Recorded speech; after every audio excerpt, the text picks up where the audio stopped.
رسول الله صلی الله علیه و سلم ما شما را به می یک تعبیر می دهد که دین را خداوند متعال زنده می کنه به انسانایی که اونها تجدید می بخشد دین را.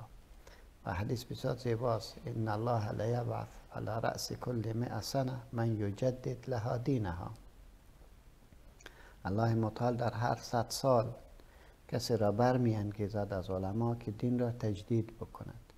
طبیعت تجدید به معنای تبدیل نیست. در حدیث شریف هم میخوانیم که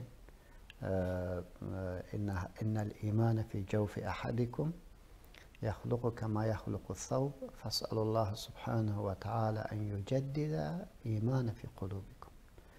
در اینجا دین مانند لباس شما کنه می شود، اما تو ایمانتان کنه می شود، چرک می شود. شما ایمانتان رو تجدید بکنید. بنابراین تجدید به معنای تبدیل نیست که ما لباس اوسو بکن دیگه لباس به جان خود بکنیم.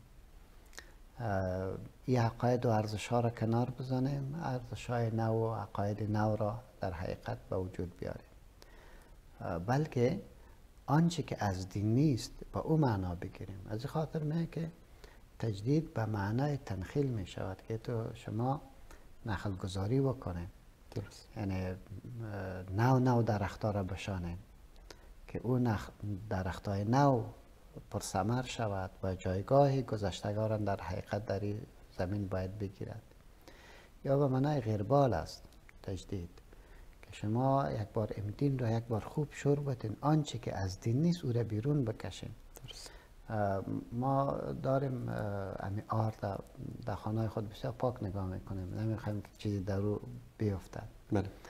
ولی باور بکن وقتی که الک میزنه باز میبینی که در اون آرد با اون محفظه های بسیار زیاده که میشه، باز این چیزای در او پیدا میشد که باید بیرون بندازی شد. یعنی باید دین پاک است، پالایش شود هر چند مدت.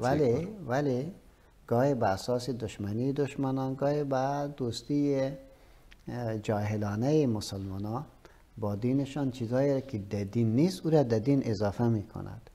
یا بدعت می آید، یا خرافات می آید، یا رسم و رواج می آید، یا تعبیر غلط می آید، یا تعبیر می آید که مطابق به این زمان نیست. ضرور است که این دین پالایش داده شود. و یا هم معنای سوم به معنای تکمیل است.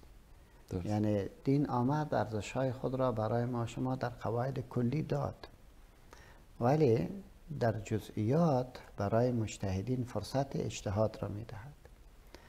به این اساس علمای ما میگن که هر فتوایی که علما میدهد مقید است به زمان و به مکانش.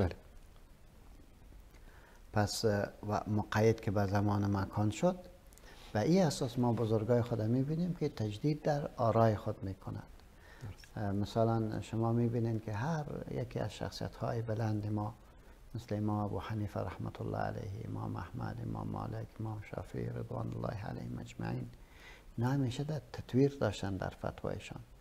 حتی امام شافعی رحمت الله علیه بنام مذهب قدیم و مذهب جدید خود دارد و رای کرده که میبینه در جامعه ارزش‌ها را تحلیل میکنه.